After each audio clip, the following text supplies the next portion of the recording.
नमस्कार मो ओडिया फैमिली जय जगन्नाथ। शुक्रवार दिन सरिला कार्तिक मास आउ शनिवार दिन थिला संक्रांति।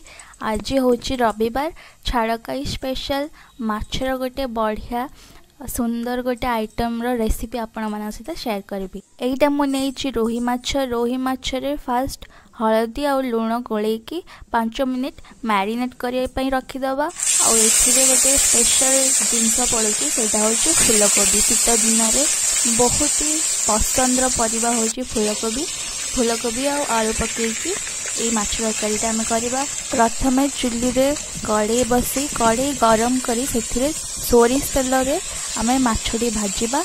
माछ भाजी हो सारा पर आम सब कोबी काटी से तेल रे पकेकी भाजी दबा। कोबी आलू आ कोबीर साग जोड़ा कि कोबीर पत्र फूलकोबीर पत्र कलिया पत्र ताकू भी वेस्ट करबानी ताकू भी पकेकी 5 मिनिट भल भाव में भाजी दबा।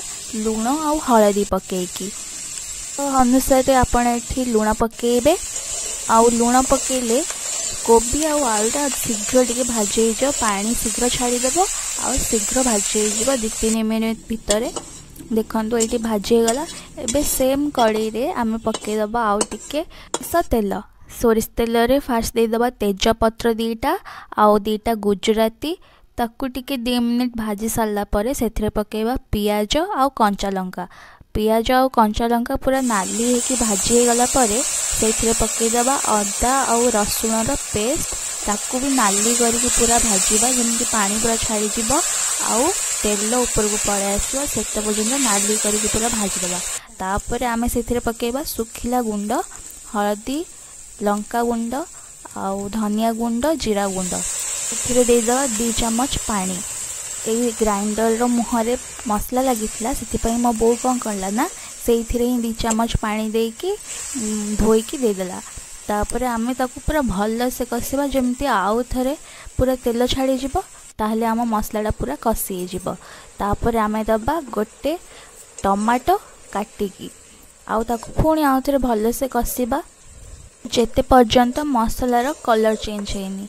जेहेतु आम ये स्टेज रे देइचे टमाटोटा भल से टिके सिझीवाई आम आउ टिके लुण देदबा आउ भल से कषा टिके कषि गला बेले से आम देदबा फूलकोबी भजा रे जो तेल थी मसला सहित मिसिकी सी आहरी भल से कषि ताकू आम भल से 5 मिनिट लो फ्लेम रे आम ताकू कषा आउ जिते बड़े कषि से आम दबा से पानी आउ आपण हिसाब रे पानी देबे केते झोल आपन को दरकार से हिसाब रे मु एठी देइचे गोटे मग पानी ई देकी ताकू गोळई देकी घोळई दबा 10 मिनिट पानी ता भितर फुटिकी आलू आउ फूलकोबी अधा सिझी जाइथिबो सेही टाइम रे आमे दे देबा हमरो माछ भजा को आउ तापर 5 मिनिट भितर रेडी हो जिवो हमरो माछ फूलकोबी आलू तरकारी। आउ लास्ट आमे दे दबा गरम मसला गुंड 1 चम्मच ताकू भलरे गोळई दबा।